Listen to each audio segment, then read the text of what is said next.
All right, Coach, we're back. You look enthusiastic. We're What do you mean? What's going on? I'm always ready to go. Come on now. You gotta bust your chops. For some reason, I have all this weird stuff going around on my green screen. I must not have enough light or something. I don't know. It's all good. You don't really got to glow. I don't have a glow, or I feel like I do have a A glow. little bit. Not. I don't know. You're fine. I think you're good to go. I should do what? Do you ever? What's the movie? You ever see Saving Sarah Marshall? Yes. Where the guy is on the computer and he changes the background. That's Blue. like Yeah. he keeps changing the background for over and over again. He's like surfing. I think one time. Yeah, well, he's like, "Oh, I'm sorry. That's what I'm going to do right now. I'm changing background. Here we go." All right, so yeah, like Saving Sarah. Yeah, that's it. All right, well, we got a guest that we're going to bring on, Coach PJ Gibbs, defense coordinator, associate head coach of Golden Gate High School in Naples, Florida, one of your favorite places. And we're going to talk to him a lot of different things. His background as a coach is extensive. He was a Team USA coach as well, not just as a high school coach, but does a lot of different things. I think he has his own. I've seen some of his own stuff on like Cover 3 and different stuff like that. So pretty cool stuff. We're excited to bring him on. We'll bring him on right now. Coach Gibbs, how's it going? What's up, guys? How are you? Coach, good to see you. Appreciate you coming on. Thank you. Yeah, no worries, man. We gave a little intro about you. I think we did a little bit of justice to it, but I'd love for you to tell everybody a little more about your background in coaching. I know you come from Manasquan. We all live down here down the shore now. You're an original from the shore. Tell everybody how you got to where you are now. Well, I mean, I got here. We moved down. We've been down here 8 years now. We moved down here in July of 2015. Like you said, born and raised in Manasquan, played for Coach Kaboo and coached for him, and had an opportunity to coach with a lot of great guys. That was DC for Joe Martucci at Matawan. Worked for George Najar at Sayreville. So to say my New Jersey experience, learning from 3 Hall of Fame head coaches was pretty extensive. And working for Jay Price, who was my linebacker coach in high school, and Pete Cahill, who was my DC in high school, and Don Reed, who worked for Coach, and a lot of the stuff that I've done in my career is attributed to all the lessons I learned from those guys. And I wouldn't be sitting here today if it wasn't for their belief in us, and I can't thank them enough for everything they've instilled in me. As a young guy coming out of St. Peter's College in Jersey City.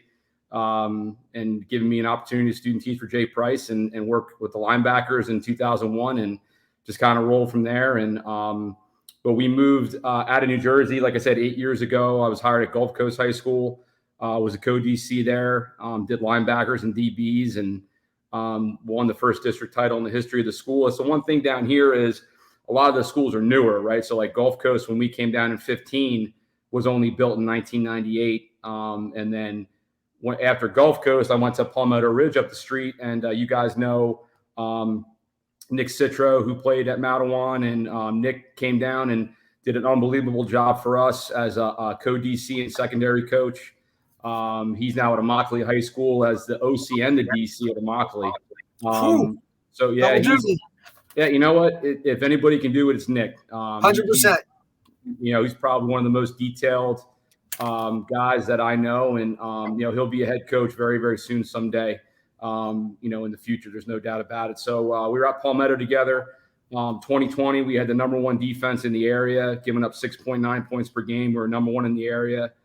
We beat Naples High School, who I attribute to kind of like a Manasquan in a sense, as far as tradition and program. We were the first team in the county in 7 years to beat them, and the first team in 14 years to shut them out. So that was a pretty extensive accomplishment for our kids. And after that season, I went up to East Lee County High School as the head coach, and took over a program that hadn't won a game in 3 years and ended up winning 4, and we're very close to winning 6. And then we moved my kids' schools, so I was commuting an hour and 15 minutes from Naples each way. And once we switched schools, my wife was kind of like, listen, I kind of need you closer to home. So I reached out to the principal that originally hired me at Gulf Coast, was at Golden Gate, and I knew the head coach there. We had worked together for a year at Palmetto Ridge, and asked if there was a job opening, and Nick went to bat for me and gave me the defense, let me do the recruiting, and so this will be my second year there. And if we stay healthy this year, we're going to give a lot of teams on our schedule a lot of issues. So I'm really looking forward to that. And coach, like you said, I got the USA football stuff. I was a head coach for the U.S. national team for 2 years and Japanese team for 1. And that's kind of how this three safety system that I started in January came in to play, because we were very overmatched athletically and physically. So we're kind of looking for something that would fit the players' strengths, and reached out to my brother-in-law, who was at Missouri State at the time. He's an assistant O-line coach at Washington State now, and reached out to a couple guys at Iowa State to kind of learn the basics, and put it in 5 days and walked away with a 28-20 victory at AT&T Stadium with Rich Reed and Bob Gennarelli and Mike Galos on the sideline with me. So that was kind of full circle for me, because Coach Reed was my position coach at Manasquan, and obviously Coach Galos coached with Coach Cabu at Middletown North, and was with Coach Barnes at Wall for all those years. And Coach Gennarelli is still one of the best. I know he's I know he's in the admin role and doing what he does, but it was really cool to see those guys just kind of hang out and talk ball and exchanging stories, from back in the day. And it really puts things in perspective for you as a coach. So that's my story. Two great kids, 11 and 9, Peyton and Logan, and married to my wife for 14 years, Kristen. Very cool. So did you move down there because of the job opportunity, or you decided you wanted to go to Florida? We moved down. I mean, we had bought a house in 2010, and like anything in New Jersey, taxes never go down. Yeah. So we looked at expanding our house. We exhausted all avenues, Coach, to be honest with you. And I started looking in the Carolinas originally, because my wife is a Clemson alumni. So we were looking at North and South Carolina, and I got offered a couple jobs. And my brother-in-law, who's at Washington State, was an analyst at the University of Missouri for Coach Pinkel at the time. And he was helping recruiting Southwest Florida. So he called me one day and he said, "Hey, man, I don't know if you're looking to move, but there's 7 high schools down here, and they're dying for teachers and coaches. And our certificate has reciprocity down here." So I paid the $150 and got my Florida cert with my master's, because I have my master's in ed leadership. And that was kind of it. And I put my resume out. My in-laws had bought a place down here in 2013. So we went down. I did 3 interviews, got offered 2 jobs, and came back to my in-laws' house. And I told my wife, I was like, "If you're ready to do this, it's going to move fast, because we got to sell the house, and we got to get all the I's dotted and the T's crossed." So that was kind of it. It was football is what got us down here. That's incredibly cool. That's a great story. That really is a great story. Now I went online and looked at some of the stuff from like with your cover 3 defense and how you guys play it. Yeah. Can you talk a little bit more about that? Because you have a unique way that you're playing that defense that people may not be as familiar with. It's had a lot of success for you. Talk a little bit more about that. Sure. So it's a 3 safety system. It's a lot of it is still the Manasquan roots, right? So we're still very gap control and gap sound and everything I was brought up in the 4-3.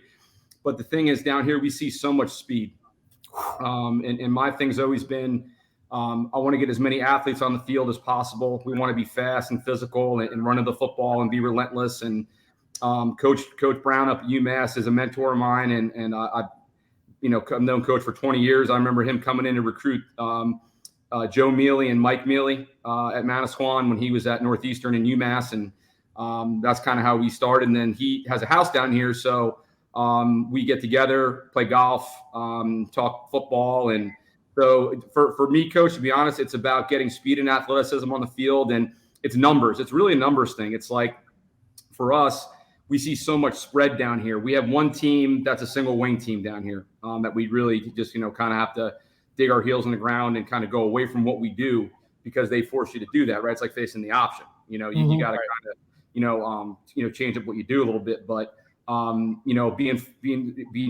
be like 4 over 3 in trips and 2-on-1 on the backside, and just creating a numbers thing where, you're forcing those coaches to hand the ball off that don't want to do that. They want to get the ball out on the perimeter to their athletes. And we're just like, and one of the things we preach at Golden Gate is we're going to dictate to you, like as a defense. Like as an offensive coach, you're not going to dictate to me. I'm going to make you adjust and coach your kids and just not do what you want to do. And then we have this whole havoc rate thing that we got from Coach Brown, and the kids really buy into it. So from a schematic standpoint, we do a lot of things, a lot of simulated pressure stuff, but we're not like a zero out pressure team. We play a lot of trap.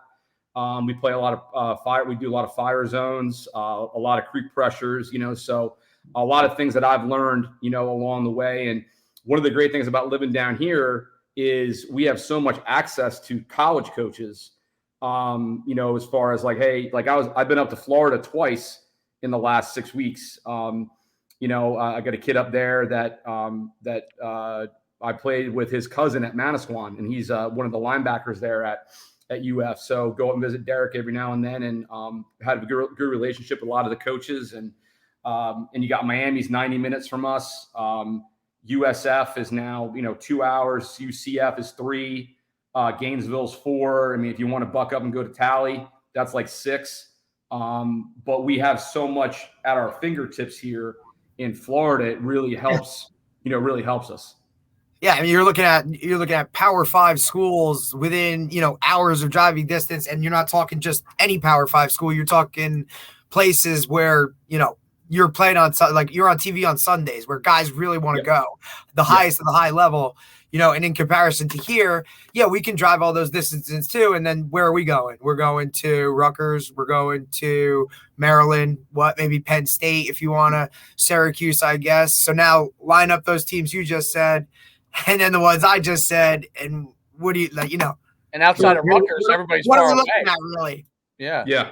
Outside of Rutgers, everybody's hours away. So. Yep. And we have a good relationship with the University of Michigan as well, with Chris Partridge being back there, and Ron Bellamy's a USA football buddy of mine, and Chris and I have known each other since he was at Paramus, and Anthony Campanelli's down here. He's assistant DB coach with the Dolphins. So we got Jersey, and he's survived 3 head coaching changes. So Anthony's phenomenal. He's always great, getting back, texting. He's so busy with that stuff. But Jersey, we're everywhere. They can't stop us. We're everywhere. No. There's no doubt about it.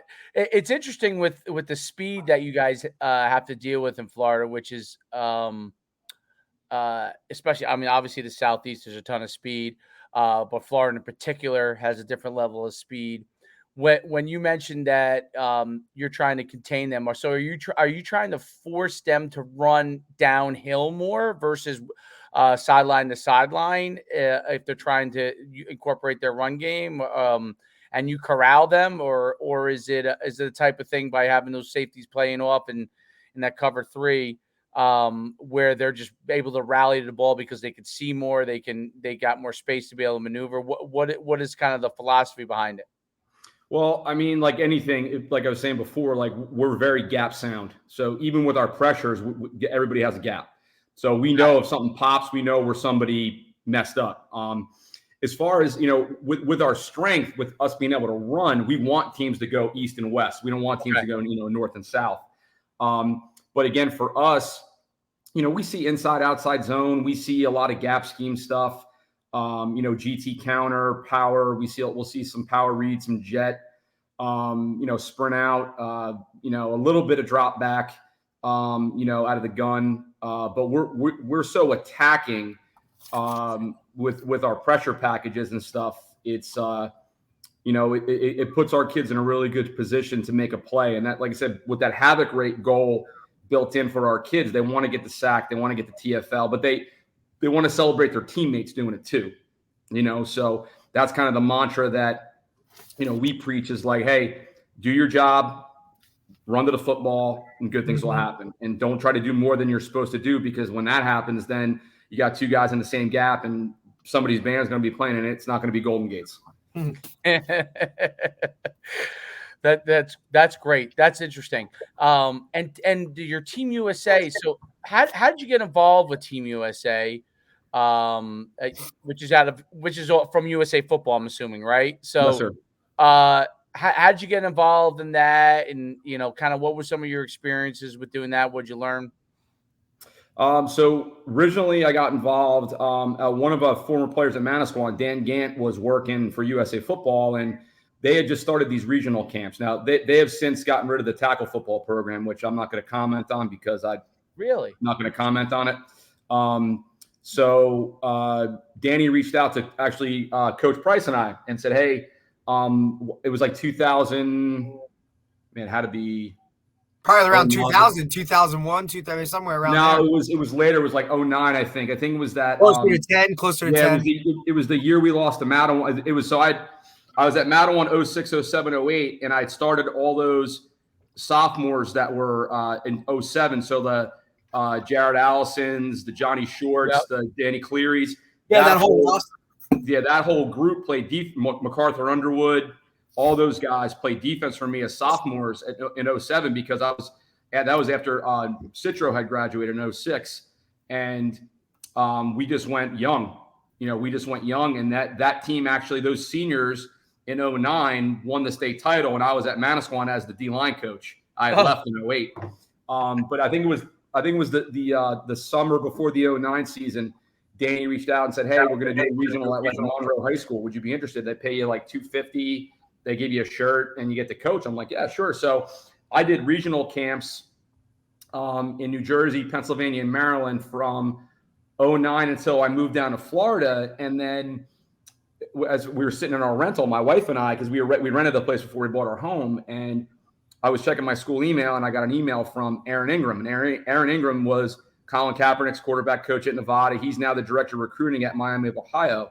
And it was, Coach Gibbs, we'd like to offer you a spot on the U15 national coaching staff for the defensive backs. And I'm like, wow. And cool. It's all expenses paid. They pay for you to fly. They give you a hotel room. They gear you up. And you're coaching the best. You're coaching kids that want to be there, like they're representing their country. So that's how the whole national team thing started. I was there 2016. I was with the U15 defensive backs. Then 17, I was the Japanese defensive backs coach. And then, that must have been interesting. Yeah, the Japanese experience was, I told, so 18, 19, I was the head coach for the U.S. team, and we beat Canada both those years.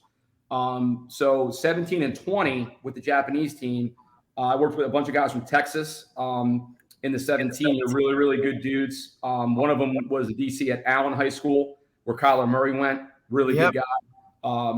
And then 2020, when Coach Ingram called me, I was actually at FAU with my daughter doing a clinic. That's when Lane Kiffin was still there. And he said, hey, would you want to do this? I said, yeah. I said, absolutely. He's like, well, and then you get to pick your staff. I said, great. So I called up a bunch of guys, and I got Gennarelli and Galos and Reed, and LJ Clark was my DB coach from Lakewood. And then I got two guys from Florida, and I told them, I said, guys, listen, this will be the easiest week of your life as far as coaching comes, because we had sent the playbooks to them in November because they had a 12-hour plane ride, coming over from Japan in January. And I just told them, I said, listen, it's a culture thing, man. Like, these kids were like, so perfect example, complete difference. So we're in AT&T Stadium. It's the first drive. The kid misses a tackle, our rover, a middle safety, and he comes over. He's like, his name was Dye. And he's like, Coach, so sorry. I'm like, dude, just be quiet. Just go back out there. Like, don't apologize. Just go out and make the play. They had brought 4 coaches from Japan over to learn from us and translate and stuff like that. And some of the kids did know English, and it's on YouTube. The game's on YouTube. It's, it's readily available if anybody wants to watch it. It's pretty, it was, my whole thing was, and, I'm a competitor. I want to win, but doing this as long as I have, this is one thing I told the coaching staff at the end of the game. And obviously for me, it's kind of surreal because here's Mike Galos, here's Rich Reed, here's Bob Gennarelli, guys that I looked up to, growing up. I said, what we just did was allow these kids to have this memory. They can tell their grandkids they flew to the United States and beat the U.S. at football in Cowboy Stadium. I said that to me surpassed anything for me personally. Winning was great, but to give those kids that memory that they'll take with them for the rest of their lives, that to me was paramount. That was awesome. How big is football over there? I'm curious. Like, do they have high school teams in Japan, or how does it work there? Yeah. So what they do is they have like it's weightlifting is optional. So it's not like down here where we have a class and the kids get a grade. And that was the first thing for me in Florida was like, you guys get a grade for weightlifting? They're like, yep. So like we have first period weights for the JV team, 7th period weights for the varsity team, and they get a grade for that. It's crazy. So they do have high school teams. Canada's a little different. Canada has like club teams in different provinces. But yeah, they do have high school teams. And we had 2 of the kids actually were getting looked at by the University of Nevada while we were out there. The problem was at the time, before COVID, because that was 2 months before the world went, crazy. They don't take standardized tests over there. They don't take ACT or SAT. But now it's all different, with the optional stuff and everything. So yeah, now it wouldn't matter, but that was a staple. You had to have that in order to get to any American college. So so they do have high school football. It's just a weightlifting thing was like club, and they didn't take the standardized test. But yeah, it's they picked up on everything and they studied their butts off. Those kids knew everything. The preparation. Don't get me wrong, we had fun. It was during the playoffs, so we do watch parties for the playoff games, and it was. I'm sure you talk to LJ. He'll tell you it's one of the best times that he's ever had, as a coach. That's fascinating. Absolutely fascinating. I always was curious about that with like USA football. I knew a little bit about Canada because from running showcases of stuff. I've had Canadian kids come down, but I never understood really what Japan system was. Even though I knew that they played football, I just didn't know exactly how it worked. It's really, really. It's fascinating to me. Florida football, and I'm sure Coach D would like to talk a lot about this, and I'm sure you have a lot of viewpoints on it. Recruiting, the type of players you have down there. What is the environment like from a football standpoint? With respect to recruiting, and then how is things like NIL affected? Maybe your relationships with players or how everything works with recruiting with players? Well, first and foremost, NIL in Florida for high school is not allowed, which is weird because it's Florida, right? So right. go figure. If you look at it, like, could you imagine? Like, it's legal in Jersey, but not in Florida. So I don't know. I don't know. Yeah. But as far as the recruiting aspect, we get a lot of foot traffic. Because we have the spring football, we have 19 practices and we play a game. So, that's right smack during the middle of the eval period, where coaches can come on campus. We had 57 schools in, during the 19 spring practices. And, we had a good spring. We had a lot of kids get offers. We had, one of our 25 DBs picked up 6 in a week. It's just, I think I worked it out to a Florida, Georgia, Texas, California high school football player will get an average of 1,500 more meaningful reps than someone in a non-spring ball state. If you break down like practice reps and things like that, just by having those extra practices, just by having spring ball. Yeah. Crazy. Yeah. And it's, it's something where, for the kids, the coaches can come to practice. Like I never, we had one practice we had Iowa State, Pitt, Illinois, NC State, UMass, FIU, and Florida State all there watching somebody, and that's a lot better for them because they see the tape, but then they want to see the kid. So that's where I think, Coach, it's a different because when I was at Manasquan or Matawan, they'd come in the eval period and it's like, well, here's this kid. All right, well, I've watched this film, but it's not like you're going to walk out and watch them in an individual drill or tackling drill or 7-on-7 or something like that. So that I think has a distinct advantage. And you guys have been doing this a long time. If there's a kid that's an absolute dude, they don't need to see him practice. They know the kids. Right. He's got it. So in Jersey now, so we can That's just like such a difference. You talk about the numbers and the amount of time and reps and everything. Like when you look at it here now, yeah, we're allowed to set those up throughout the spring, but it's not we're not running through practices, right? We're there and it's optional, right? Mm-hmm. Like they'll tell you we can bring all the kids, but it's only a couple days. You get like maybe 4 in the entire spring period. And who's running track, who's doing this, who's doing that. It's not hey, I want to see this guy come. And listen, you mentioned all those schools, and then the difference is with me at SJV, it's William Patterson, it's Montclair State, it's Keene, right? We're talking Division III programs in comparison to what you're working with when you got all your big time Division I schools. Yeah, with more opportunities to see guys because you have just more practices. Well, I really wish, to be honest with you, see, the thing is, we have one Division II school, which is West Florida, and then everything else is NAIA. So everything is either tops of the tops, or like I really, and you had D3s and D2s. Yeah, I mean, and the thing is, I call Danny Garrett every year, because I'm like, hey, I got this kid, and he's like, Coach, it's going to cost this, and because I just wish there was that Division III. I mean, we have some in Georgia. But I just wish that they would just, some of these schools would just buy into that D3 mentality, because I think that's one of the advantages that you guys have over us is we have a majority. I mean, you guys know, majority of those kids in our program. Yeah, we have the kid with the 16 offers and the kid with the 5 offers and this, that, the other thing. But the most of my defense is D2, D3. And they don't have that D3 option. Like I had 2 kids when I coached at Gulf Coast, went and played all 4 years at Albright. Went to Albright, went up, and I can never forget this. Ryan Rogers comes into my classroom. He's like, Coach, I'm going to commit to Albright. I get, okay. I said, Ryan, have you been to Reading, Pennsylvania? I was like, have you been around, what? No. I said, well, you better get on a plane, drive around. I said, because you're going to spend the next 4 to 5 years of your life there, buddy. You can't just say I'm going to Reading, Pennsylvania, So we had 2 kids go, a corner and the linebacker, and they did really well up there. But yeah, Coach, that would be one thing I would say. I really wish they would embrace that, down here and just kind of add some of those programs.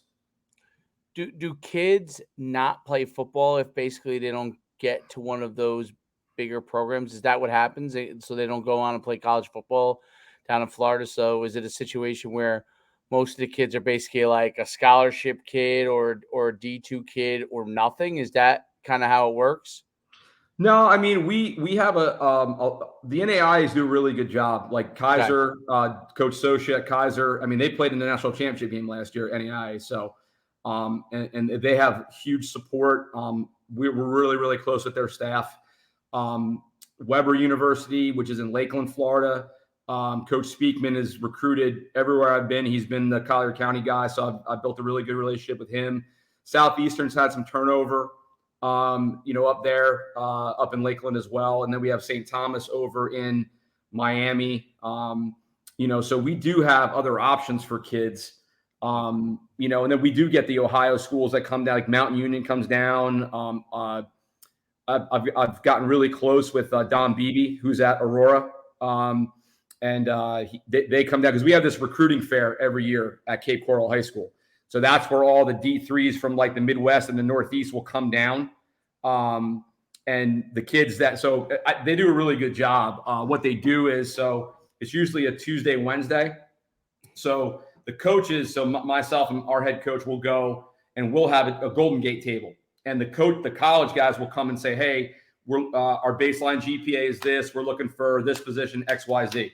All right, and we do these edits. So if you look at my social media, we have the edits for the kids with the QR codes on them, basically like their business cards. So we get Vistaprint to do a whole bunch, and we pass them out to the coaches or whatever. So then what happens is each kid that signed up for the recruiting fair gets an index card with their name on it, and then the colleges write Aurora University, Mount Union University, Kaiser. So now the kids come the next day, we give them their index cards. Now the colleges have the tables. Then they go to those colleges that have written down. They can visit every table if they want to, but I tell them the guys that put their name on that index card, you got to go there first. And then they talk to the coach and meet the coach and talk, logistics and distance and financial aid and can you get in and this all that stuff. So that's one thing I like that we do down here. And again, I'm 8 years removed from Jersey, so I'm sure you guys, they have something up there kind of similar to that. Yeah, very similar. They do it at they do one at Monmouth Regional where, you know, it's mostly D3 schools. They'll set up their tables, kids can go and kind of do their thing. Yeah. We do it. Like I said, it's just there's more of them around here, right? You got your D2 Pennsylvanias, like your Bloomsburgs, your East Stroudsburgs, you know what I'm saying? But you understand, like, it's also, I also look at it another way. It's like, you know, down in Florida, it's like, if I don't get a scholarship, it's it, you know what I mean? Or the schools that are just in Florida itself are national schools where that's my option, right? Like that's where I gotta go. They don't have the Montclair, the Keene, the Rowans, the Albright, like that stuff doesn't exist. So it's kind of, I mean, look, there's not even a Monmouth University or a Stony Brook University down there, right? No. It's 1A or that's it. I'm trying to get our 25 running back up to Monmouth. I've been pressuring Coach Gallo a lot, you know, to have him come down and look at Trayvon's. He broke the school record as a sophomore. He rushed for 700 yards. And we took him out of 3 games. We were up. You know, he should have rushed for 2,000. And you know, he improved. He's 11.3 in the 100. He'll probably be a 10.8 or a 10.9 kid when it's all said and done. So, you know, and they're very similar to us schematically. So when I was up, when I went back to visit my grandmother and my mom.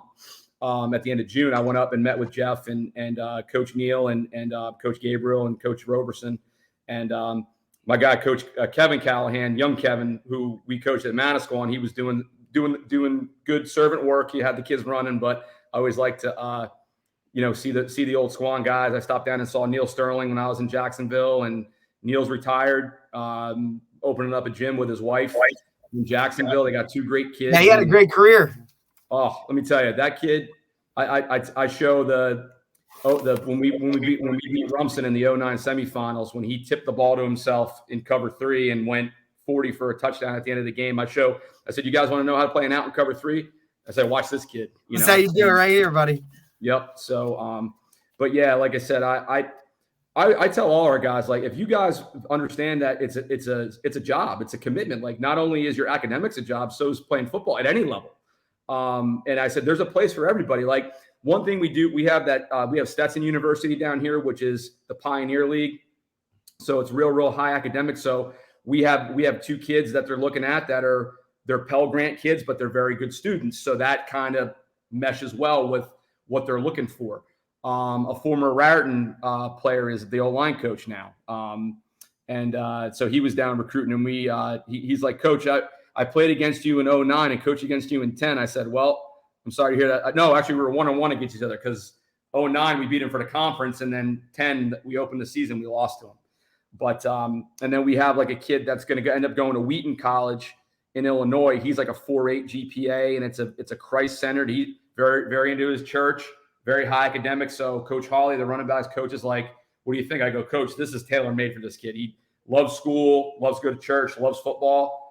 And he's a full Pell Grant kid too, so he'll go probably for nothing, you know, when it's all said and done. So it's guys, you know, at the end of the day, it's about getting kids to opportunities, and when you get them their opportunities, like, you're there to help them, but it's their journey, right? So if you make a mistake, that's okay. You got to learn from it. It's adversity, everything we kind of taught you playing football, and you know, I'm happy to help as many kids as I can, you know, and you know, with our team. Well, one of the things that's really, really interesting that you spoke about a little bit earlier too was how the number of practice days you guys have in the states of you know, Florida, Georgia, Texas, and South Carolina. California. California, because the spring ball is so much more. It's interesting because those 4 states represent like 80% of the Division I scholarships too. Mm-hmm. And I wonder if I'm sure no one has done a study on this, but I wonder if there's a correlation between, just from a rep standpoint, and obviously obviously football is important in those 4 states too, right? And they're huge states other than Georgia. Georgia's not a huge state, but those 4 states are big states too. That obviously has something to do with it. But there has to be some level of correlation between the fact that you're getting extra reps and in your development. I remember when I was an assistant at Riverdale and we won the state championship.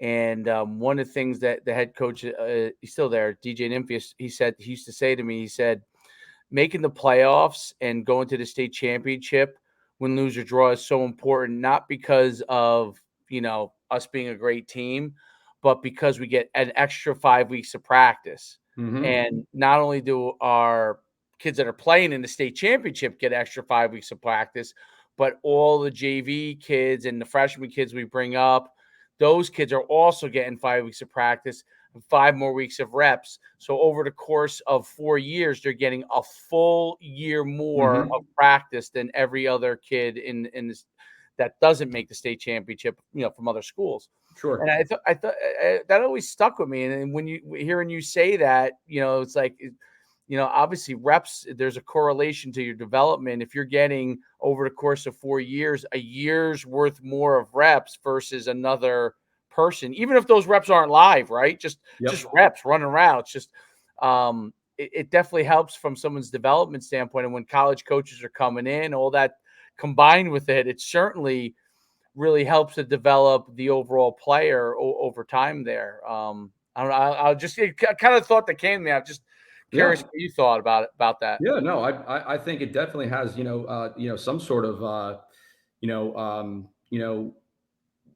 definitely like something has to do, where there's smoke, there's fire, right? So like something has to, correlate with that, but I still say the best high school football player I've ever coached against is Quentin Nelson. I don't care what state he's in. That guy was a freaking animal. He's a monster. I tell the kids all the time, I'm like, I remember going to see them play basketball against Manasquan and RBC, and he's standing under the basketball, under the hoop, and just jumps up and dunks the ball at 6, whatever he was, 275. And I was like, man. And then he came out and just whooped our butt, in that 13 season, in our place. But yeah, no, I definitely think so. I mean, if we make it to the state finals, we're playing 15 games, and as funny you mentioned that, Coach, is that I can remember us getting ready to play Somerville in '94 when I was a sophomore, and we were playing them in Giant Stadium, and we're sitting there stretching. And I remember Coach Don Reed, who was his last year as a DC, he's like, you realize there's only 3 teams in the short practicing right now. It was like us, Neptune, and somebody else. And that always stuck with me. Like for us down here, the goal is to practice on Thanksgiving Day, because that means you're playing in the regional final that next Friday. So I've done it once. Palmetto, we lost in the regional final in 2020, but hoping to be watching Manasquan beat Wall on Thursday after practice and getting a turkey ready on the smoker, and then head out and win a regional championship this year. Very cool. Very cool. Coach, Coach D, you got any other questions for Coach? Coach, just real quick, we had Mike Smith on from American Heritage. He's originally a Jersey guy, and I have a great relationship with him since he was coached me when I was in high school, and then just kind of stayed suit with it. And one of the things he talked about, obviously, and you've already brought it up first, was just the amount of speed in the state itself. So in comparison, think about all your time in the shore, right? We always look at the shore, and it's kind of hard-nosed, blue-collar, run the ball. Maybe we'll throw if it's third and whatever. How was that adjustment for you going from that type, seeing that, to seeing, well, now I'm in Florida and wow, this is different? Yeah, it's there's definitely a learning curve, when I first came down here, because, I could remember, coaching and getting ready for Jared Allison and MacArthur Underwood, getting ready to play against Bennett Jackson, and then early on in my career, going from Manasquan, the year in 2001 when we won it, and then going to Sayreville, and just being, exposed to a whole different part of the state, which I never really had, up in Middlesex County, and, the amount of athletes we had up there, with the Junior Jabby ended up going to Notre Dame, and it's amazing how different those couple exits on that parkway, bro. It changes, man, a lot. So now you're looking at us coming from North Jersey, coming down here. It was like, whoa. Yeah, no, I can only imagine the transition from where you were to there. Yeah, it was. It took a while. I mean, Collier County, we have Immokalee where Nick's at. Traditionally has a lot of good athletes, and Nick does a great job, utilizing them. And then we get into like Naples. Like last year, the year before the 21 season when I was at East, I think Naples beat Golden Gate like 59-0, and then last year we were tied 7-7 at halftime. But they had a running back going to Arkansas and a running back going to NC State. And on our defense, we didn't have anybody that was close to that. So when those guys got those one-on-one matchups, they were Power 5 running backs. And we ended up, I think, losing like 31-21, something like whatever it was.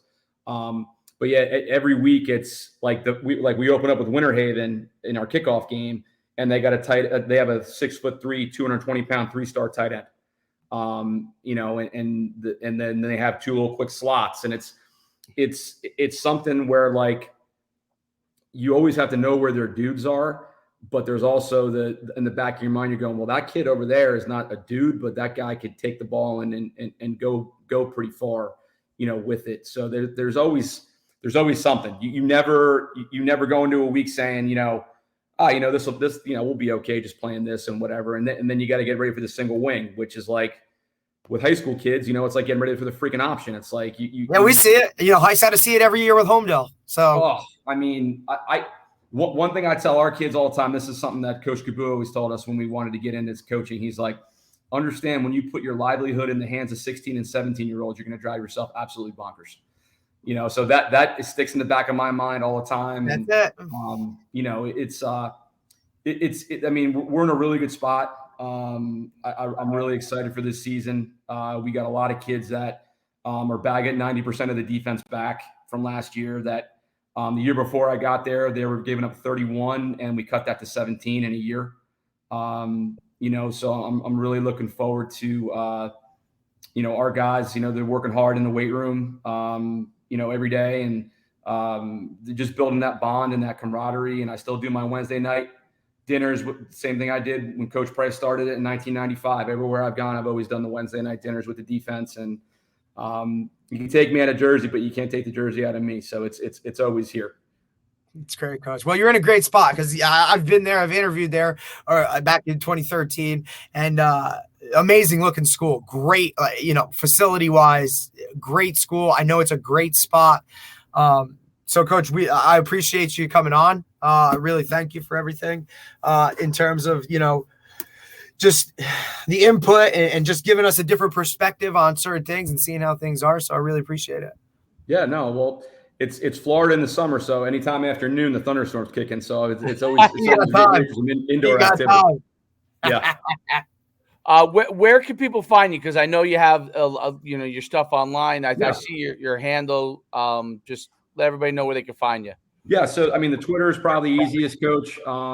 And then the system, the 3 safety system. I have a website. It's thefbcoachgibbs.com. But that's also, and then I have a Twitter handle for the defense. It's @GibbsDefense.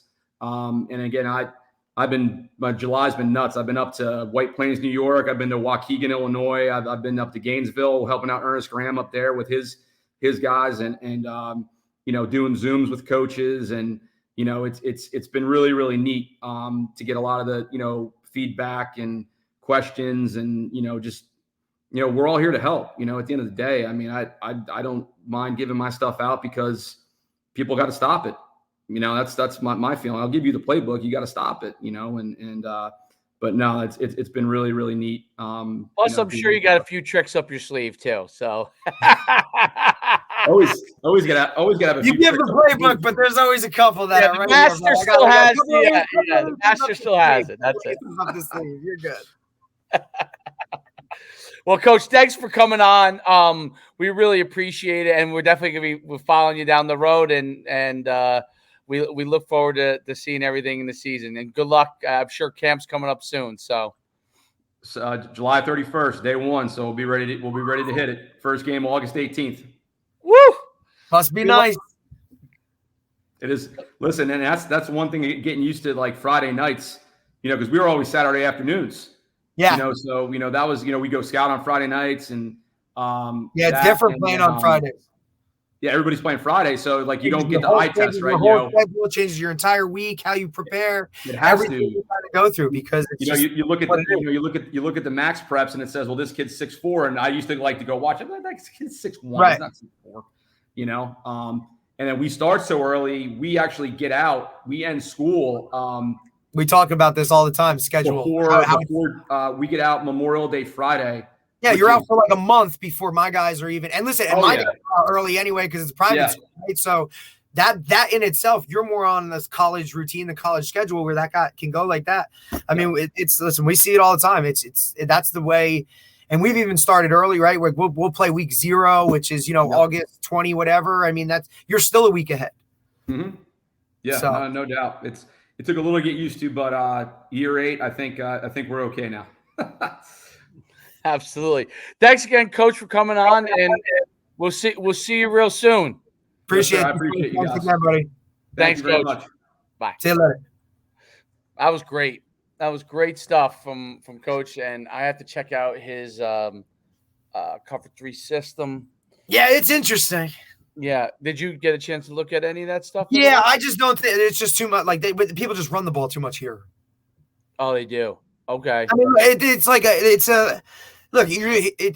I'm everything. Like if I saw as much shred as he did, it would definitely be something I would look at, right? Because it's like he said, you want your best athletes on the field. Most times your athletes are more athletic, faster, can run and cover and do that type of stuff, But when you see the stuff that we see where, tight ends, 2 running backs, 22 person, you know what I mean? You're seeing more bigger guys that are going to push you around.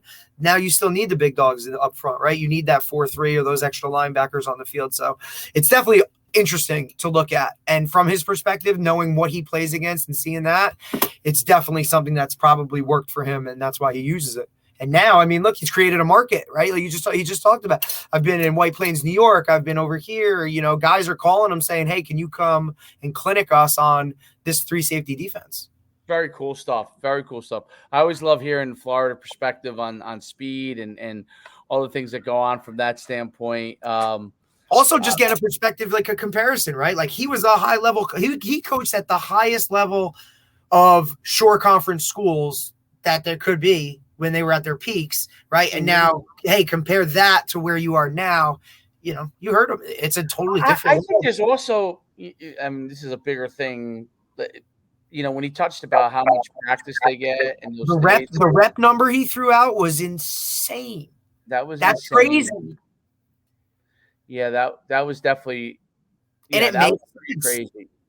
And then, we're not even talking about.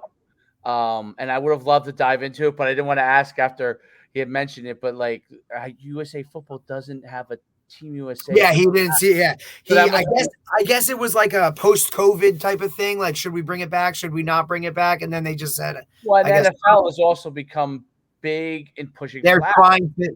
They're trying to hit that market, Yeah, NFL flag in comparison. It used to be push USA football. Now it's let's go to the flag. I don't know. Who knows? Yeah, an NFL flag, and that had to be a cool experience. Yeah. Now is NFL? I have to look. I'm not sure. NFL flag is not with USA football, right? No, it has nothing to do with it. I don't think. Because originally NFL had invested in that Team USA. And then they probably went, hey, we want to go this way. Yeah, let's go for flag. Remember the concussion thing. Concussion came out and everything, and it was, what are we going to do to protect our kids and all that kind of stuff. So, and now that's fascinating. The school that he's at, man, they have talk about facilities. We're nice. Oh, okay. Gorgeous. It's like a full, campus, right? Like, hey, this is a campus. Like, they got a pond on the campus. It's Golden Gate High School. It's gorgeous. Oh, wow. Jesus. Yeah, man. Like, what? Oh, my God. Yeah, it's a little different than up here. Oh, my God. But listen, you heard I think his story is amazing, right? That place is beautiful. Oh, and they got. Is that pickleball courts in their other high school campus? Wouldn't doubt it. Oh wow, that place is. Yeah, it's gorgeous. Yeah, and it's like I I don't know. When I interviewed there, I got a gourmet lunch from because that's what they do. Like they have a really good, like, I guess, like, I don't know, what is it, culinary program within the school. So they each day lunch is like gourmet status. So I had some good pasta down there. I'll tell you that much. That's incredible. Yeah, it's great. I just love his story of like why look, he was coaching at a high level here. He could have probably taken head coaching jobs at a lot of schools down here that would have been very, very respectful jobs. And he said, you know what, I want to make this move and head down. And he's been at a couple schools down there too. Yep. You know, the other guy he's talking about, Nicky Citro, great kid. I know him because he was an assistant at Montclair after I graduated for a couple years. He's a sure guy.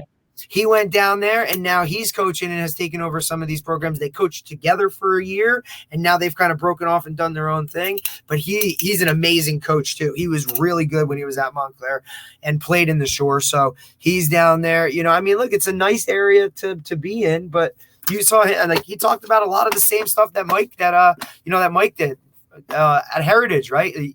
I see speed all over the place, you know, and the colleges that are coming in and out and the access that they have. I thought that was interesting too. The amount of access that he has to all of those schools, and he can go stop in, talk to those guys anytime they want. I think that's amazing. Whereas, you know, here we have one option in state, they have 6. There's a huge difference between that. It can't, like, these, you know, what do they say, cart before the horse thing. I just believe that all this stuff builds upon itself, and over many years, things pull away because of the way the system is, right? So it maybe didn't start out where. No, but some things take time to develop, and then you ultimately see what it's really about. You know what I mean? That's how Georgia gets better and better every time. Florida, Texas, California, especially. You name the states that were in that. It's all the ones we talked about. And then, yeah, it's interesting. And in the Northeast, where things have become, the only way I could put it is de-emphasized. That's the only way. I'm talking about football. I'm not talking about anything else. I'm talking about football. It's not what it is there. It's how could a college team in the North? I mean, Ohio State's the closest because they still have some level, and a Michigan maybe, you know, interchangeable. But outside of those two, does any northern school even remotely have a chance? No way. I mean, even those schools probably don't even remotely have a chance. But how could they? They're not going to get enough speed, you know. It's just tough, man. It's just hard. You know, you're asking 30 kids to move hundreds and hundreds of miles away. Over time, that doesn't happen. It's just not, you know. They just don't do that. Most people, I read a statistic one time, and most people, I think it was like 77% of people never move further than 13 miles away from where they grew up. Yeah. So that's on average. Right. Nobody likes to leave, right? Nobody goes away. Everybody wants to stay with they're comfortable, right? I guess you're comfortable. I guess. But I'll tell you what, that's amazing. I know it's gorgeous, right? Yeah. I might move right now. Yeah, well, it just so my kid goes to a school like this. Jeez.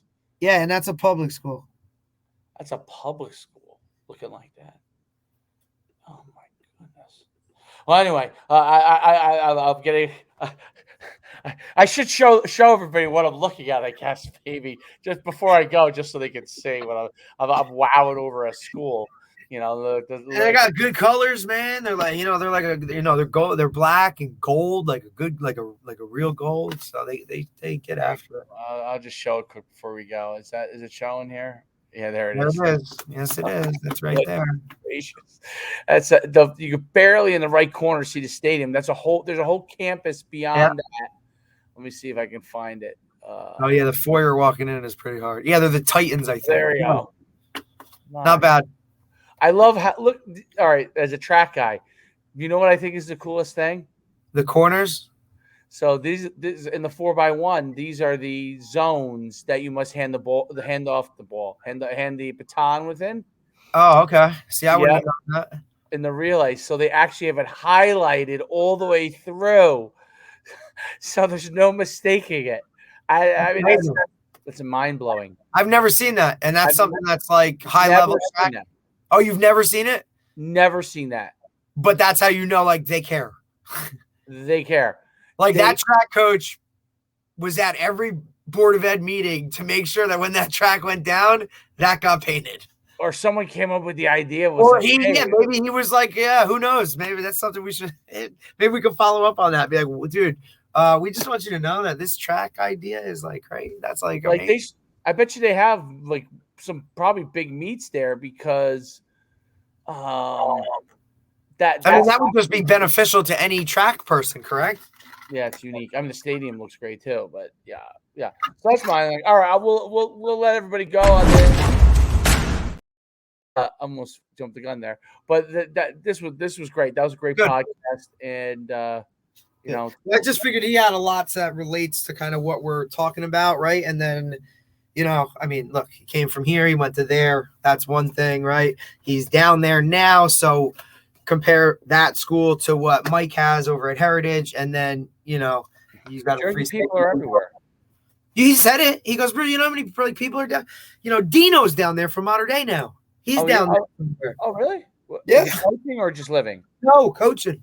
He's got a team down there or something. Shannon was telling me the other day because he's like tight with him. So yeah, right. Of course, I was his line coach. Perfect. All right, till next time. We'll see you guys soon.